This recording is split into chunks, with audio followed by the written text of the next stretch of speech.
like their bench, they were the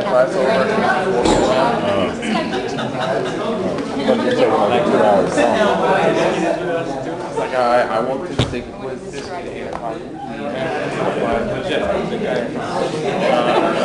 because Kevin got it. Kevin jumped right on that. He did?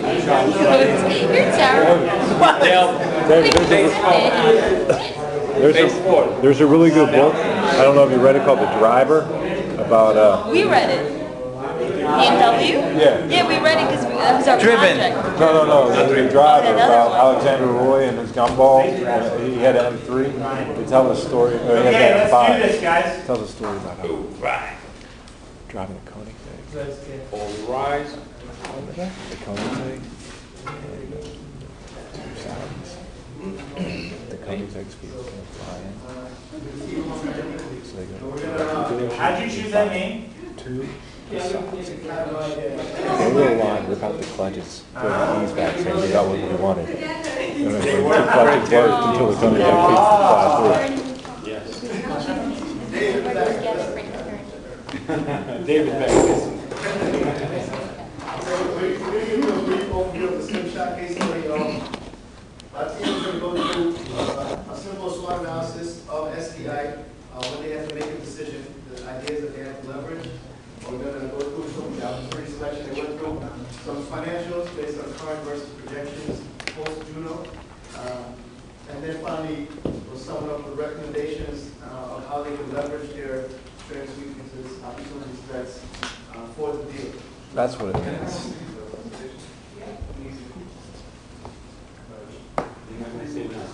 Now, I'm going to introduce this STI SWOT. Here's the strength. It's a software factory concept. Yes? Can you kill the lights?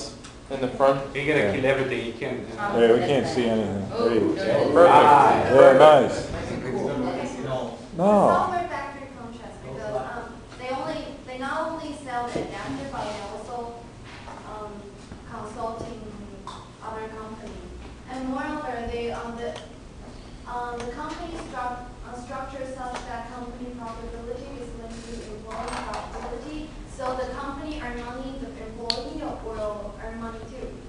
And the qualified individual with unique skill sets, they select their employee very carefully and they set a very harsh standard and the rigorous selection process. And the weakness, the difficult finding solution technology partner. And they require a company with a promising software like AI or products. And because they are a small company, so they have limited resources. They have no marketing department. So it is very difficult for them to find a customer. The reciprocal relationship between the Juno and STI, because this partnership with Juno and STI can fit consulting pipeline, and in this way, he can build consulting service and gain the recognition and more recognition from the customer, and they can attract more potential customers like this one. And the proposed business model creates significant interdependency between STI and the Juno. And even because they get more profits, so the other way they get the greater risk. So the strength for the STI is Juno's success because the Juno success, so they have the more benefit and more profit, so they can allow them to spend more time on engineering. So it will make STI to lose their benefit. And Juno will try to imitate and duplicate STI's activities. So it will affect them. Now, the STI was looking for the analysis of the market. They found that while going with the CRM, SCM, and the internet security, it was quite a difficult market to go in because there were very limited window opportunity. Since the market was totally saturated by the leading vendors, so they found that enterprising application integration was the best way by linking the web application with their their software, so that they can go directly to the market with an easy way. And they also had one problem that they were frightened that might be in the future that might take their take the software that they develop and kick them once if they get means they can take their knowledge and kick them out. So we sort of reiterated some of the financials that were in the exhibits. Just wanted to highlight, so this is no different than you guys saw in the exhibit. However, we want to show you that the structure of revenues, the way they were coming in would be different if they took on this new post-Juno after the merger. It would be changing. So they would have a slow, we call it services, a slow start with 210,000, but they would bulk up with their joint licenses and maintenance revenues that came up to about 5 million, jumping them to a potential start of $5.2 million. So their core competency, as you can see here, was a mix of revenues between the consulting, the licensing, the maintenance, miscellaneous incomes, where now they have this new sort of smaller, more defined core competency of license, maintenance being the bulk of their revenues. With that highlighted, Michelle is going to go into how we recommended they leverage their strengths, weaknesses, opportunities, and threats if they came into this new model.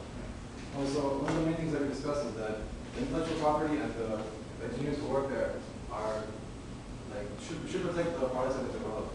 So one of the things that we recommend for the management team project is that they should make sure that whatever contract they sign, they protect the IP, first of all. So IP can be used as a marketing tool or some way to get a service out of it. Another thing is that like we said before, marketing is an issue for the smaller company, STI. So we would say that it would be better for them if they use Juno's customer base as a way to market themselves. So that's one thing that can be done.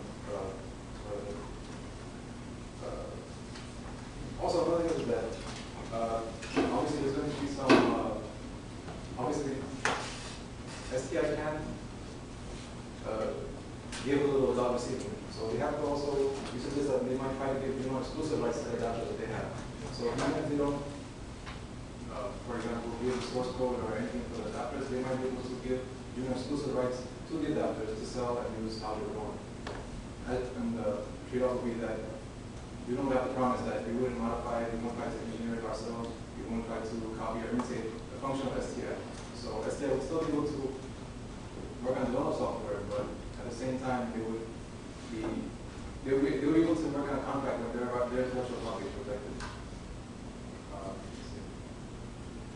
As far as the threat, okay, so another threat that we have to consider is that as Juno right now is still in its early stages, after a few months in the industry, what might happen is that Juno might gain some momentum and be able to engineer its own adapters and everything. So what they have to promise is that to not make SCI obsolete in the marketplace. So what they have to do is try to guarantee some amount of work to STI. So one way is that maybe they can promise in advance that on a monthly basis or yearly basis we'll give you this amount of work. So that's an issue that I highlighted in the thread. So STI shouldn't be left with trivial tasks like maintenance or however they should be promised like a certain amount of work, regardless of if Juno is capable of making adapters for the products themselves. So that way STI can protect their own interests.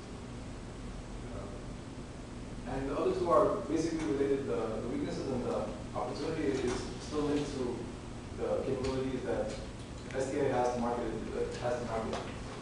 itself. Once again, what we're just saying is that what STI should do is try to give up a few of its products and such a way that and trade it for the marketing ability that Juno has. So whatever customers Juno has, whatever customers want to it, STI should be promoted as a consultant and as a service provider. And they should know that STI is the one responsible for bringing the system work. And in turn, what Juno would get is rights to the adapters and people to market them. With the promise, not imitating STI's functions or not imitating STI's STI's products.